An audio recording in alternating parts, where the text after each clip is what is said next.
Hello दोस्तों, स्वागत है आप सबका मेरे YouTube चैनल रोहिणी क्लासेस में। तो आज हम क्लास 9th की अर्थव्यवस्था का चैप्टर 3 का पार्ट 3 देखने जा रहे हैं, जिसका नाम है निर्धनता एक चुनौती।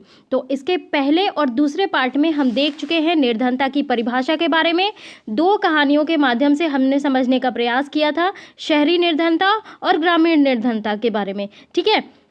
और हमने सामाजिक वैज्ञानिकों की दृष्टि से निर्धनता को समझने का प्रयास किया था। हमने असुरक्षा के बारे में देखा था, निर्धनता रेखा के बारे में हमने बात की थी, ठीक है। और जो है हमने निर्धनता के अनुमान के बारे में बात किया था। और क्या किया था हमने जो है शिव रमन की कहानी के माध्यम से ये जाना था कि किस प्रकार गरीबी जो है एक अभिशाप है, ठीक है। और हमने अंतर्राज्यीय असमानताओं के बारे में देखा था। और आज हम बात करेंगे वैश्विक निर्धनता परिदृश्य, ठीक है। तो चलिए बिना किसी देरी के स्टार्ट करते हैं। तो देखिए, बात करें अगर हम वैश्विक निर्धनता परिदृश्य की ना, तो देखिए विभिन्न देशों में ना अत्यंत आर्थिक निर्धनता जो है विश्व बैंक की परिभाषा के अनुसार जान लीजिए $1.9 से कम पर जीवन निर्वाह करना। जो व्यक्ति $1.9 से कम पर जीवन निर्वाह कर रहा है वह व्यक्ति गरीब है, निर्धन है, ठीक है। तो ये जो है ना अनुपात 1990 के 36% से गिरकर 2015 में 10% हो गया। यद्यपि ये कहा जा सकता है कि वैश्विक निर्धनता में ना उल्लेखनीय गिरावट आई। कब से कब तक के बीच? 1990 से 2015।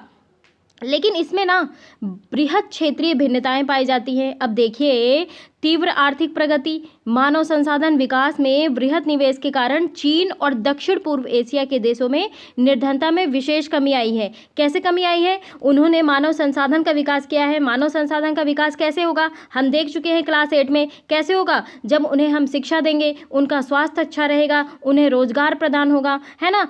और ये जो आर्थिक प्रगति और मानव संसाधन विकास है ना, ये इंटरडिपेंडेंट है। अगर आप मानव संसाधन का विकास कर लेंगे तो आर्थिक प्रगति जो है वो ऑटोमेटिकली ऊपर चली जाएगी, क्योंकि आप लोगों को रोजगार दे रहे हो, लोगों को शिक्षा दे रहे हो, लोगों के स्वास्थ्य की सुरक्षा कर रहे हो, तो आर्थिक प्रगति होनी तय है, ठीक है। और अगर वो मानव जो है संसाधन स्वस्थ रहेगा, शिक्षित रहेगा और रोजगार परक रहेगा, तो वो जो है अपने देश के लिए कार्य करेगा, इससे आर्थिक की प्रगति होगी, ठीक है। तो चीन में ना निर्धनों की संख्या 1981 के 88.3% से घटकर 2008 में 14.7% और 2015 में 0.7% रह गई।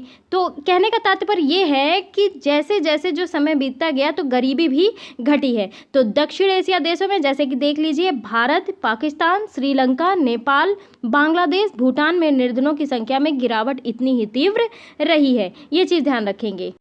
तो देखिए, इसमें कुल मिला के कहने की बात ये हो रही है कि जैसे जैसे सन आगे बढ़ रहे हैं गरीबी जो है घटती जा रही है। लेकिन भिन्न निर्धनता रेखा परिभाषा के कारण ना भारत में भी निर्धनता जो है राष्ट्रीय अनुमान से अधिक है। जो एक राष्ट्रीय अनुमान निर्धारित किया गया है उससे अधिक है भारत में निर्धनता, और ये जो है चिंता का विषय बना हुआ है।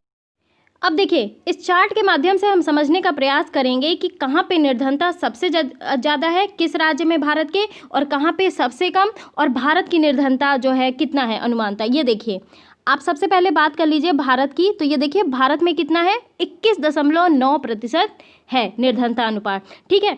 अब देखिए वही बात कर लीजिए कि अब देखिए भारत का तो इतना है 21.9, लेकिन यहाँ देखिए बिहार, उड़ीसा, असम, मध्य प्रदेश, ठीक है, उत्तर प्रदेश, इन सारे राज्यों के भारत से ज़्यादा है निर्धन अनुपात। अब देखिए बिहार में 33.7%, उड़ीसा में 32.6%, ठीक है, और जो है असम में 31.9%, मध्य प्रदेश में 31.7%। ये क्या है? ये जो है निर्धनता का अनुपात है, इतने व्यक्ति निर्धन है, और ये डेटा है 2011 की जनगणना का।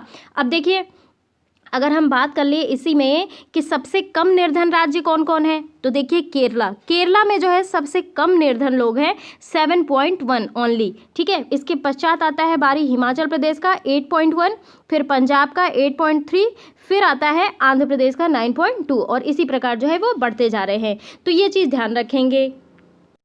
अब देखिए यहाँ पे क्वेश्चन भी पूछा जा रहा है कि 3 राज्यों की पहचान करें जहाँ निर्धनता अनुपात सर्वाधिक है। तो हमने अभी देखा कि बिहार, उड़ीसा और असम में जो है निर्धनता रेखा सबसे ज़्यादा है, ठीक है। और केरल, हिमाचल प्रदेश, पंजाब में निर्धनता रेखा का अनुपात सबसे कम है, ये चीज़ ध्यान रखेंगे। अब देखिए आगे बढ़ते हैं। क्या है ना कि सब सहारा अफ्रीका में निर्धनता वास्तव में 2005 के 51% से घटकर 2015 में 41% हो गई। लैटिन अमेरिका में बात करें तो निर्धनता का अनुपात वही रहा। यहाँ पर निर्धनता रेखा 2005 में 10% से गिरकर 2015 में 4% रह गई। अभी हम जो है चार्ट के माध्यम से ये समझने का प्रयास करेंगे कि किस प्रकार जो है निर्धनता में गिरावट आई है। ठीक है, चार्ट के माध्यम से हम क्वेश्चनों का आंसर करेंगे। देखिए ऊपर अभी हमने क्वेश्चन देखा कि विश्व के उन क्षेत्रों की पहचान करें जहां निर्धनता अनुपात में गिरावट आई है। अब देखिए ये जो है स्काई ब्लू कलर का सब सहारा अफ्रीका है, ये ब्लू कलर का जो है ये दक्षिण एशिया है। ठीक है, ये जो लाइट ग्रीन है वो है लैटिन अमेरिका और कैरेबियन, ये जो रेड पोर्शन है वो पूर्व एशिया एवं प्रशांत, और ये पोर्शन जो है ऑरेंज पोर्शन वो चाइना का है। अब देखिए किस प्रकार जो है अनुपात गिरा है, ये देखिए 2005 में इसका अनुपात 14 से 16 के बीच था और वो गिर के आ गया है 2015 में, देखिए 400 से ऊपर 600 से कम, यानी कि सब सहारा अफ्रीका की गरीबी जो है घट के 1600 से नीचे आके 400 से 600 से के बीच हो गई है। ठीक है, तो इस प्रकार गरीबी हटी है। और इसी प्रकार 2010 में देख लीजिए, 2010 में जो है ये जो है 1200 हो गई है घट के। ठीक है, तो ये चीज़ है, जैसे जैसे सन बढ़ता जा रहा है वैसे वैसे क्योंकि ना मानव संसाधन पे और आर्थिक प्रगति पे वर्क हो रहा है। लोग समझ रहे हैं कि यदि हम मानव संसाधन को डेवलप कर लेंगे तो हमारे देश की आर्थिक प्रगति अपने आप हो जाएगी। अब इसी प्रकार देखिए चीन में वैसे तो ज़्यादा गरीबी थी नहीं, लेकिन गरीबी अब ना के बराबर है। 2015 में देखिए गरीबी बिल्कुल ना के बराबर है। यहाँ पे देखिए 200 से घट के चीन की निर्धनता रेखा आ गई है, 0 के आसपास है। ठीक है, तो ये जो है क्षेत्रानुसार जो है निर्धनों की संख्या है। तो 1.90 जो विश्व बैंक ने निर्धारित किया है उस वो चीज़ है। ठीक है, अब ये चार्ट भी देख लेते हैं। देखिए यहाँ पे देश के नाम दिए गए हैं और यहाँ पे प्रतिदिन $1.9 से कम पाने वालों की संख्या है। नाइजीरिया में देखिए 53.5 2009 का डेटा है ये। ठीक है, बांग्लादेश 14.8 2016 में, और इसी प्रकार देखिए अन्य देश के भी, भारत के देखिए 21.2 2011 की जनगणना के अनुसार। ठीक है, इसी प्रकार श्रीलंका का देखिए 0.8। तो ये जो है ये विश्व बैंक के आंकड़े हैं। विश्व बैंक क्या कहता है? विश्व बैंक ये कहता है कि 1.9 से कम पर जीवन निर्वाह करने वाले, यानी कि अपना जीवन वहन करने वाले, जीवन चलाने वाले, आजीविका चलाने वाले जो है प्रत्येक व्यक्ति वो गरीब है जो $1.9 से कम पर जीवन निर्वाह कर रहा है। ठीक है, ये चीज़ ध्यान रखेंगे आप लोग। तो देखिए अब हम बात करते हैं ना निर्धनता के कारण, यानी कि गरीबी का कारण आखिर क्या है। जब कारण नहीं जानेंगे तो हम निवारण कैसे करेंगे, तो हम कारणों को जानने का प्रयास करते हैं। देखिए जैसे कि आप सभी को पता है कि चीन के पश्चात भारत जो है जनसंख्या वाला दूसरा सबसे बड़ा राज्य है, आप सभी को पता है। तो भारत में ना गरीबी का सबसे बड़ा कारण जो है ना वो बढ़ती जनसंख्या दर है। अभी हम बात करेंगे इसके बारे में। ठीक है, देखिए भारत में व्यापक निर्धनता के अनेक कारण हैं और एक ऐतिहासिक कारण है ब्रिटिश औपनिवेशिक प्रशासन के दौरान आर्थिक विकास का निम्न स्तर। देखिए जब हमारे देश में जो है अंग्रेजों का शासन था ना, उन्होंने जो है हमारे देश की समझ लीजिए पारंपरिक जो हस्तशिल्पकारी थी ना उसको नष्ट कर दिया। बहुत सारे जो ऐसे लोग थे जो हस्तशिल्पकारी करते थे, वस्त्र बनाते थे अपने हाथों को, उन्हें उन लोगों ने हतोत्साहित किया, मशीनीकरण ला दिया। तो जाहिर सी बात है ये सारे जो लघु उद्योग और कुटीर उद्योग जैसे व्यापार थे वो खत्म हो जाएंगे। तो देखिए औपनिवेशिक सरकार की नीतियों ने ना पारंपरिक हस्तशिल्पकारी को नष्ट कर दिया और वस्त्र जैसे उद्योगों के विकास को हतोत्साहित किया।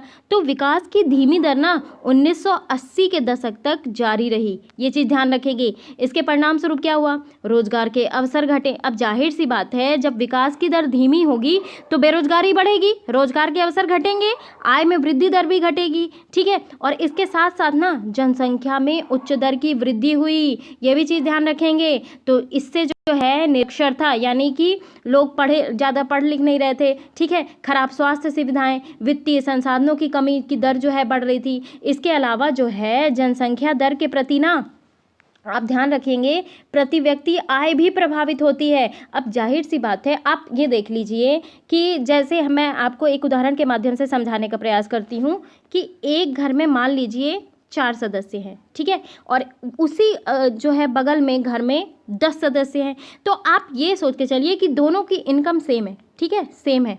अब आप ये बताइए कि ये 4 सदस्य वाले घर का जो है पालन पोषण, शिक्षा, ठीक है, और जो है सारी चीज़ों की सुविधाएं, स्वास्थ्य सुविधाएं इसके घर में ज़्यादा अच्छी रहेगी कि इस 11 जो है पर्सन वाले घर जो है आदमी के यहाँ रहेगी? जाहिर सी बात है, यहाँ 4 पर्सन। तो यही चीज़ हमारे देश पे भी लागू होती है। हमारे देश में जनसंख्या बहुत ज़्यादा है, तो प्रति व्यक्ति आय भी तो इससे प्रभावित हो रही है, और प्रति व्यक्ति आय घटती है इससे। तो एक अनुमान के मुताबिक ना ये पता लगाया गया है कि सन 2026 तक, ध्यान रखेंगे, सन 2026 तक ये जनसंख्या 1.5 बिलियन हो सकती है गाइस।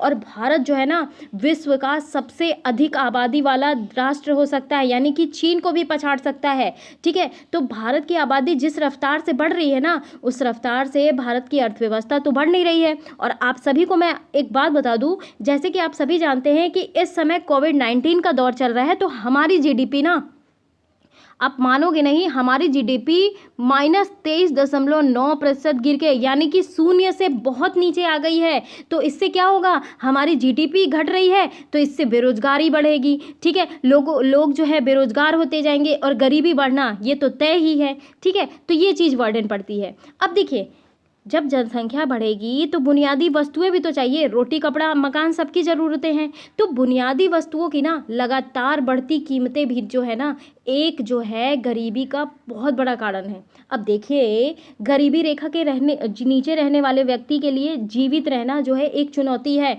वो 2 वक्त का खाना भी नहीं नसीब कर पा रहे हैं। तो भारत में ना गरीबी का अन्य कारण एक जो है जाति व्यवस्था भी आप मान सकते हैं, या फिर कह लीजिए कि आय के संसाधनों का असमान वितरण भी मान सकते हैं। देखिए, कहाँ थे हम? हाँ, देखिए, इसके साथ साथ जनसंख्या में उच्च दर से वृद्धि हुई, और इन दोनों ने ना प्रति व्यक्ति आय की समृद्धि दर को बहुत कम कर दिया, और आर्थिक प्रगति को बढ़ावा और जनसंख्या नियंत्रण ना दोनों मोर्चों पर असफलता के कारण निर्धनता का चक्र जो है ये बना रहा। अब जनसंख्या नियंत्रित हो नहीं पा रही है, आर्थिक प्रगति बढ़ नहीं पा रही है, तो क्या होगा? जाहिर सी बात है, निर्धनता का चक्र बना ही रहेगा। अब देखिए, हरित क्रांति की हम बात करें अगर, तो हरित क्रांति मैंने आपको पिछले चैप्टर में बताया है अच्छे तरीके से कि कब विकास हुआ, किसने विकास किया, हरित क्रांति के जनक कौन है, ठीक है। तो ये सारे नॉर्मन बोरलॉग के बारे में मैंने आपको बताया है, ठीक है। तो आप प्लीज़ पिछले वीडियो को जरूर देख लें, ठीक। तो देखिए, सिंचाई और हरित क्रांति के प्रसार से कृषि क्षेत्र में रोजगार के अनेक अवसर सृजित हुए, लेकिन ध्यान रखेंगे, लेकिन इनका प्रभाव ना भारत के कुछ ही भागों तक सीमित रहा। अब कैसे कुछ भागों तक सीमित रहा? अब जाहिर से कृषि प्रधान राज्य है, वहीं तो इसका जो है रोजगार का सृजन होगा। अब जैसे मैं बात कर लूँ पंजाब, हरियाणा, उत्तर प्रदेश, ठीक है, वेस्ट बंगाल, इनके अलावा भी 1-2 राज्य मान लीजिए, और बाकी जगह तो उतनी ज़्यादा खेती बाड़ी होती नहीं है। तो क्या होगा, इनका प्रभाव भारत के कुछ ही भागों तक तो सीमित रहा ना। अब देखिए, सार्वजनिक और जो है निजी क्षेत्र को में कुछ रोजगार उपलब्ध कराएं, लेकिन ये जो रोजगार है ना, तलाश करने वाले सभी लोगों के लिए पर्याप्त नहीं हो सके। अगर मैं आज आपको डेटा बताऊं तो आज जो है ना नौकरी बिल्कुल नहीं है, बेरोजगार इतने ज़्यादा हैं। आप ये देखिए कि जो जिस हिसाब से डिग्री ले रहे हैं उस क्षेत्र में उनको काम ही नहीं मिल रहा है, चाहे वो टेक्निकल डिग्री हो, चाहे वो जो है बीए जो है एमए करके आ रहे हो, उनके लिए कोई रोजगार ही उपलब्ध नहीं है। तो शहरों में ना उपयुक्त नौकरी पाने में असफल अनेक लोग जो हैं रिक्शा चालक, विक्रेता, गृह निर्माण श्रमिक, ठीक है, घरेलू नौकर आदि के रूप में कार्य करने क्या लगे, उन्हें मजबूर होकर कार्य करना पड़ रहा है, क्योंकि उन्हें अपना जीवन यापन भी तो करना है ना। तो अनियमित और कम आय के कारण ना ये लोग महंगे मकानों में नहीं रह सकते, वे शहरों से बाहर झुग्गियों में रहने लगे, और निर्धनता की समस्याएं जो मुख्य रूप से एक ग्रामीण परिघटना थी, नगरीय क्षेत्र में भी एक विशेष परिघटना बन गई। अब ये देखिए, इसके अलावा आप ये देखिए कि पूरे दिन, आप ध्यान दीजिए, पूरे दिन मेहनत करने वाले अकुशल कारीगरों की भी आय जो है बहुत कम है। अब देखिए कि दिन भर एक इंसान काम करता है लेकिन उसकी आमदनी बहुत कम है। असंगठित क्षेत्र, ध्यान रखेंगे, असंगठित क्षेत्र में ना एक सबसे बड़ी समस्या ये है कि मालिकों को उनके मजदूरों की कम आय और खराब जीवन शैली की कोई परवाह नहीं होती। उनकी चिंता सिर्फ ये रहती है कि उनका काम होना चाहिए। सिर्फ लागत में कटौती और अधिक से अधिक लाभ कमाना उनका मोटो होता है। तो उपलब्ध नौकरियों की संख्या के मुकाबले ना नौकरी की तलाश जो है करने वालों की संख्या के अधिक कारण होने के कारण अकुशल कारीगरों को कम पैसों के काम करने के लिए विकल्प चुन लिया जाता है। अब देखिए, आजकल हो ही रहा है, आप प्राइवेट कॉलेजेस के को देख लीजिए, कम जो है पढ़े लिखे को उनको हायर किया जा रहा है। क्यों? क्योंकि उन्हें हमें कम वेतन देना पड़ेगा। ठीक है, ये चीज़ है। तो सरकार को ना इन अकुशल कारीगरों के लिए न्यूनतम मजदूरी मानक बनाने चाहिए और इनके साथ ही सरकार को ये भी निश्चित करना चाहिए कि इनका पालन ठीक तरीके से हो। क्यों? क्योंकि हर व्यक्ति को स्वस्थ जीवन जीने का अधिकार है ना, इसलिए भारत में गरीबी खत्म करना बहुत ज़रूरी है। अब आगे देखिए, आगे बढ़ते हैं हम। देखिए, उच्च निर्धनता दर की ना एक और विशेषता आय की असमानता रही है। अब जैसे मैंने आपको कई बार बताया है कि अमीर और अमीर होते जा रहे हैं, गरीब और गरीब होते जा रहे हैं। इसका प्रमुख कारण है ना भूमि और अन्य संसाधनों का असमान वितरण। किसी के पास तो संसाधन बहुल है, ठीक है, किसी के पास बिल्कुल संसाधन ही नहीं है, किसी के पास एकड़ों ज़मीन है, किसी के पास जो है 1 बीघे ज़मीन भी नहीं है। तो अनेक नीतियों के बावजूद ना हम किसी सार्थक ढंग से इस मुद्दे पे नहीं निपट सके हैं। ठीक है, ग्रामीण क्षेत्रों में परिसंपत्तियों के पुनर्वितरण पर लक्षित भूमि सुधार जैसी प्रमुख नीति पहल को ज़्यादातर राज्य सरकारों ने प्रभावी ढंग से कार्यान्वित नहीं किया है। ठीक है, चूँकि क्या है ना कि भारत में भूमि संसाधनों की कमी जो है निर्धनता का एक प्रमुख कारण रही है। तो इस नीति का ना उचित कार्यान्वयन जो है करोड़ों ग्रामीण निर्धनों के जीवन सुधार कर सकता है। और देखिए, अनेक सामाजिक, सांस्कृतिक और आर्थिक कारक भी निर्धनता के लिए उत्तरदायी हैं। देखिए, अति निर्धन सहित, यानी कि जो निर्धन से भी नीचे हैं, जो एक वक्त का खाना भी नहीं नसीब कर पाते, तो क्या है कि भारत में लोग जो है सामाजिक दायित्वों और धार्मिक अनुष्ठानों के आयोजन में बहुत पैसा खर्च करते हैं। लोग देखे ही होंगे, ठीक है, भारत में लोग कैसे जो है धार्मिक अनुष्ठानों में बहुत ज़्यादा खर्च करते हैं, सामाजिक दायित्वों में। तो क्या है ना कि छोटे किसानों को बीज, उर्वरक, कीटनाशकों जैसे कृषि आगतों की खरीदारी के लिए धनराशि की ज़रूरत होती है। चूँकि निर्धन जो है कठिनाई से ही कोई बचत कर पाते हैं, तो वे इनके लिए कर्ज लेते हैं। क्या लेते हैं? कर्ज लेते हैं। और निर्धनता के चलते जो है पुनः भुगतान करने में असमर्थता के कारण ना वे ऋणग्रस्त हो जाते हैं। जैसे कि हमने किसानों के बारे में देखा कि किसान जो है वो जमींदारों से ऋण लेते हैं और उतनी पैदावार ना होने के कारण वे जो है ना ऋण में जो है ऋण अपना नहीं पूरा कर पाते। तो क्या होता है, वो आत्महत्या करने पे मजबूर हो जाते हैं कई किसान। ठीक है, हम जो है आए दिन न्यूज़पेपर में देखते हैं। तो क्या होता है ना, अत्यधिक ऋणग्रस्तता जो है निर्धनता का कारण और परिणाम दोनों है। ठीक है, ये चीज़ ध्यान रखेंगे। और अब हम बात करते हैं निर्धनता निरोधी उपाय। तो देखिए, बात अगर हम करें ना निर्धनता निरोधी उपाय की, जैसे कि आप सभी को पता है कि भारत में ना शुरू से ही गरीबी निवारण जो है पंचवर्षीय योजनाओं का मुख्य लक्ष्य रहा है। तो गरीबी निवारण के लिए ना भारत में आर्थिक समृद्धि के साथ साथ लक्षित और कल्याणकारी उपायों पर भी बल दिया गया है। कई ऐसी योजनाएं लाई गई हैं जिससे निर्धनता को कम किया जा सके। बात करूं अगर 1970 के दशक की, तो इसमें जो है दांडेकर और रथ के आकलन में, ध्यान रखेंगे, दांडेकर और रथ के आकलन में भारत की 60% जनसंख्या को गरीबी रेखा के नीचे बताया गया। तो इसका रिजल्ट क्या हुआ? गरीबी हटाओ पर बल देते हुए ना लक्षित कार्यक्रमों के रूप में 20 सूत्री कार्यक्रम तथा काम के बदले अनाज जैसे कार्यक्रम चलाए गए। ठीक है, कार्य करने के बदले जो है, अब ये देखिए कौन कौन सी योजना लाई गई। देखिए, प्रधानमंत्री रोजगार योजना हो गया, ग्रामीण रोजगार सृजन योजना हो गया, ठीक है, स्वर्ण जयंती ग्राम स्वरोजगार योजना हो गया, मनरेगा जैसे कई लक्षित कार्यक्रम जो है लगातार चलाए गए। अभी हम आगे और अच्छे से डिस्कशन करेंगे, लेकिन थोड़ा सा विश्व बैंक के रेफरेंस में बात कर लेते हैं। देखिए, विश्व बैंक के अनुसार ना अभी भी विश्व में सर्वाधिक निर्धन लोग हैं, गरीब लोग निवास कर रहे हैं। अब अगर मैं आपको बात बता दूं सन 2011-12 की, तो इसमें ना लगभग 27 करोड़ लोग जो है निर्धन रेखा के नीचे जीते थे। अर्थात क्या कि भारत का हर पांचवा, ध्यान रखेंगे, भारत का हर पांचवा व्यक्ति निर्धनता रेखा के नीचे बसर कर रहा है। अब ये देखिए कितनी शर्म की बात है हमारे लिए। अगर हम यहीं कंपैरेटिवली चीन में देखें तो चीन में ना निर्धनता रेखा के नीचे जो है जनसंख्या 1981 के 88% से घटकर 2013 में ना मात्र 1.9% रह गई है। बहुत ट्रिमेंडस कार्य किया है चीन ने, ठीक है। जबकि विश्व बैंक के आंकड़ों के अनुसार 2015 में भारत की जो है 12.4% जनसंख्या अत्यंत गरीबी जो है गुजर बसर कर रही है। अब आगे देखिए चैप्टर में क्या लिखा है, फिर मैं आपको और चीज़ें बताऊंगी। देखिए, निर्धनता उन्मूलन जो है ना भारत की विकास रणनीति का एक प्रमुख उद्देश्य रहा है। हमेशा जो है ना ये हिट टॉपिक रहा है कि हमें जो है गरीबी मिटाना है। सारी सरकार की जो है ये नीतियां रहती हैं कि निर्धनता को मिटाना मुख्य मोटिव रहता है, लेकिन जैसे ही सरकार बनती है वो ये चीज़ें भूल जाती है, ठीक है। तो सरकार की वर्तमान निर्धनता निरोधी रणनीति मोटे तौर पर 2 कारकों पर डिपेंड करती है। सबसे पहली आर्थिक समृद्धि को प्रोत्साहन देना और दूसरा जो है लक्षित निर्धनता निरोधी कार्यक्रमों पर डिपेंडेंट होना, ठीक है, यानी कि निर्भर होना। अब देखिए इन दोनों के बारे में हम डिस्कशन करते हैं। देखिए 1980 के दशक के आरंभ में ना तक समाप्त हुए 30 वर्ष की अवधि के दौरान प्रति व्यक्ति आय में कोई वृद्धि नहीं हुई। अब देखिए 30 वर्ष तो कोई वृद्धि ही नहीं हुई प्रति व्यक्ति आय में, और निर्धनता में भी जो है अधिक कमी नहीं आई।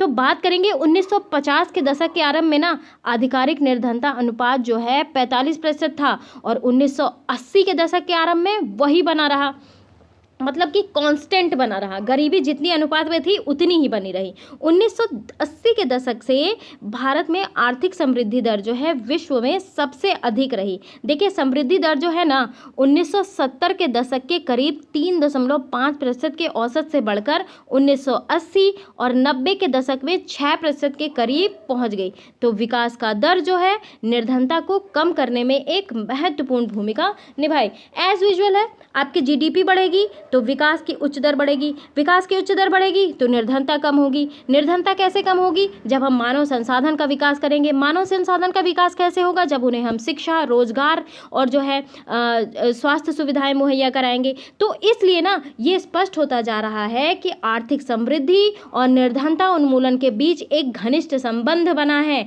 ठीक है। ये दोनों इंटरडिपेंडेंट है। आर्थिक समृद्धि बढ़ेगी तो निर्धनता जो है ऑटोमेटिकली कम होगी, ठीक है, ये चीज़ ध्यान रखेंगे। तो आर्थिक समृद्धि जो है ना वो अवसरों को व्यापक बना देती है और मानव विकास में निवेश के लिए आवश्यक संसाधन उपलब्ध कराती है। अच्छा देखिए, आर्थिक समृद्धि का मैं आपको एक बार और मतलब बता दूं, मैंने पिछले वीडियोज़ में भी बताया है आपको, एक बार और सुन लीजिए कि आर्थिक समृद्धि का मतलब सीधा सीधा ये है कि देश के सकल घरेलू उत्पाद, प्रति व्यक्ति आय में वृद्धि और गरीबों की जनसंख्या में कमी होता है। जबकि जो आर्थिक विकास होता है ना वो किसी देश की आधारभूत संरचना की मजबूती, सामाजिक और सांस्कृतिक परिवर्तन से होता है। ये चीज़ ध्यान रखेंगे, ठीक है। अच्छा देखिए, अभी जैसे मैंने आपको बताया कि लोग यदि शिक्षित होंगे तो जो है आर्थिक समृद्धि बढ़ेगी और निर्धनता घटेगी। तो देखिए इसी रेफरेंस में ना यह शिक्षा में निवेश से अधिक आर्थिक प्रतिफल पाने की आशा में ना लोगों को, अपने बच्चों को लड़कियों सहित स्कूल भेजने के लिए प्रोत्साहित करती है। क्यों चाहते हैं लोग कि हमारे बच्चे जो हैं पढ़े लिखे, पढ़ेंगे लिखेंगे तो अच्छी नौकरी मिलेगी, अच्छी नौकरी मिलेगी तो देश के विकास में उनका 1-2% योगदान होगा, और ऐसे ही 1-2% करके विभिन्न जनसंख्या जो है, हमारे यहाँ तो जनसंख्या बहुल राज्य है ही, तो ठीक है, तो ये इनका ना आर्थिक विकास में योगदान होगा। और इसीलिए अब जो है शिक्षा को बहुत ज़्यादा संसाधन के रूप में देखा जा रहा है। अब देखिए क्या है ना कि ये संभव है कि आर्थिक विकास से सृजित अवसरों से निर्धन लोग प्रत्यक्ष लाभ नहीं उठा सके, जो दिखाई ना देता हो, लेकिन इसके अतिरिक्त ना क्या है कि कृषि क्षेत्र में समृद्धि अपेक्षा से बहुत कम रही। अब देखिए निर्धनता पर इसका प्रत्यक्ष प्रभाव पड़ा। क्यों? क्योंकि निर्धन लोगों का ना एक बड़ा भाग गांव में रहता है। जाहिर सी बात है, आप देखते होंगे कि गांव में बहुत ज़्यादा गरीब लोग निवास करते हैं। मैंने तो देखा है अपनी आंखों से, जो कि और जो है कृषि पे डिपेंडेंट है। और आप सभी को पता है कि हमारा देश जो है, हमारे देश की कृषि जो है वो मानसून पे डिपेंडेंट है। तो क्या है, मानसून अच्छी हुई तो कृषि अच्छी हुई, मानसून नहीं हुआ तो सूखा पड़ा। तो क्या है, ऐसे ना एक बहुत बड़ा भाग जो है गाँव में गरीब लोगों का रहता है। रहता है तब का, ठीक है। तो इन परिस्थितियों में ना लक्षित निर्धनता निरोधी कार्यक्रमों की स्पष्ट आवश्यकता होती है। और अब बात आती है जिन जिन कार्यक्रमों के बारे में मैं बात करूंगी, ये एग्जाम पॉइंट ऑफ व्यू से बहुत इंपॉर्टेंट है, ठीक है। और अगर एग्जाम पॉइंट ऑफ व्यू से भी नहीं इंपॉर्टेंट है तो ये आपको जानना चाहिए कि गरीबों के लिए कौन कौन से प्लान्स हैं, क्या क्या कार्यक्रम चलाए जा रहे हैं, ये कार्यक्रम कब आए, तो एग्जाम में हमेशा ही पूछा जाता है, ठीक है। तो देखिए ऐसी अनेक प्रकार की योजनाएं हैं ना जिनको प्रत्यक्ष और परोक्ष रूप से निर्धनता कम करने के लिए बनाया गया, और उनमें से कुछ का उल्लेख यहाँ करना आवश्यक है। सबसे पहले बात करूँ, सबसे फेमस जो है अधिनियम बना है महात्मा गांधी राष्ट्रीय ग्रामीण रोजगार अधिनियम, ठीक है, 2005, जिसे मनरेगा नाम दिया गया है, ठीक है। इसका उद्देश्य क्या है? इसका उद्देश्य ये है कि ग्रामीण क्षेत्रों में आजीविका सुरक्षित करने के लिए हर घर के लिए मजदूरी रोजगार कम से कम 100 दिनों के लिए उपलब्ध कराना, यानी कि साल के 365 दिनों में से कम 100 दिन का रोजगार जो है इन निर्धनों को मिले ही मिले, ताकि ये अपनी आजीविका चला सके। अब इसका उद्देश्य क्या है? इसका उद्देश्य है सतत विकास में मदद करना, ताकि ये जो सूखा, वन कटाई, ठीक है, मिट्टी के कटाव जैसी समस्याओं से बचा जा सके, ठीक है। अगर थोड़ा सा हम बात कर लेते हैं मनरेगा के बारे में थोड़ा डिटेल में, क्योंकि एग्जाम पॉइंट ऑफ व्यू से बहुत इंपॉर्टेंट है, तो इसके बारे में हम थोड़ा डिस्कशन कर लेते हैं। तो देखिए ये जो मनरेगा कार्यक्रम है ना, इसे जो है 7 सितंबर, ध्यान रखेंगे 7 सितंबर 2005 में विधान द्वारा जो है अधिनियमित किया गया, ठीक है। ये योजना जो है ना प्रत्येक वित्तीय वर्ष में किसी भी ग्रामीण परिवार में उन वयस्क सदस्यों को 100 दिन का रोजगार उपलब्ध कराती है जो प्रतिदिन 220 रुपये सांविधिक न्यूनतम मजदूरी पर सार्वजनिक कार्य संबंधी अकुशल मजदूरी के लिए तैयार रहते हैं। ये चीज़ ध्यान रखेंगे। तो ये जो अधिनियम है ना, ये ग्रामीण लोगों की क्रय शक्ति को बढ़ाने के उद्देश्य से शुरू किया गया। किस उद्देश्य से शुरू किया गया?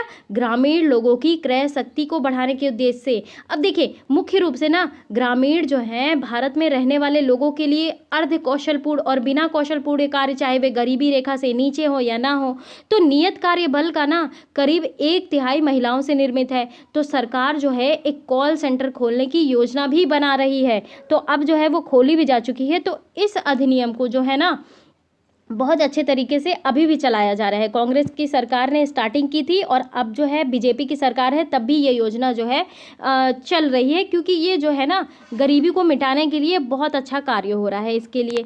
तो देखिए इस प्रावधान के तहत 1/3 रोजगार महिलाओं के लिए सुरक्षित किया गया है, यानी कि 1/3 रोजगार किसके लिए सुरक्षित है? महिलाओं के लिए। यानी कि अब जो है महिलाएं भी इसमें कार्य कर सकती है। अब नहीं, 2005 से ही ये चीज़ है, ठीक है। तो इस स्कीम के अंतर्गत ना 4.78 करोड़ परिवार को 220 करोड़ प्रति व्यक्ति जो है रोजगार उपलब्ध कराया गया। और इस योजना के अंतर्गत ना अनुसूचित जाति, अनुसूचित जनजाति महिलाओं का हिस्सा क्रमशः 23%, 17% और 53% है। ध्यान रखेंगे, अनुसूचित जाति का कितना?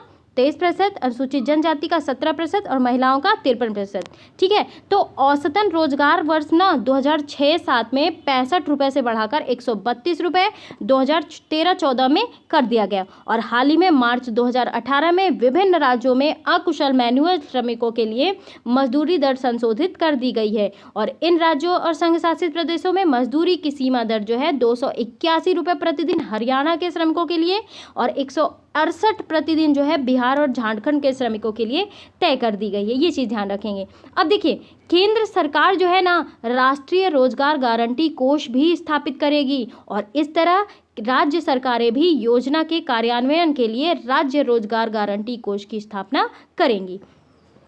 तो कार्यक्रम के अंतर्गत ना अगर आवेदक को 15 दिन के अंदर रोजगार उपलब्ध नहीं कराया गया ना, तो वो जो है दैनिक बेरोजगार भत्ते के हकदार होंगे। और एक और महत्वपूर्ण योजना है राष्ट्रीय काम के बदले अनाज योजना। अच्छा, ये योजना जो थी ना बहुत ट्रिमेंडस योजना थी, जिसे 2004 में देश के सबसे पिछड़े, ध्यान रखेंगे, देश के सबसे पिछड़े 150 जिलों में लागू किया गया था। अब इस कार्यक्रम में क्या था ये भी चीज़ जान लीजिए।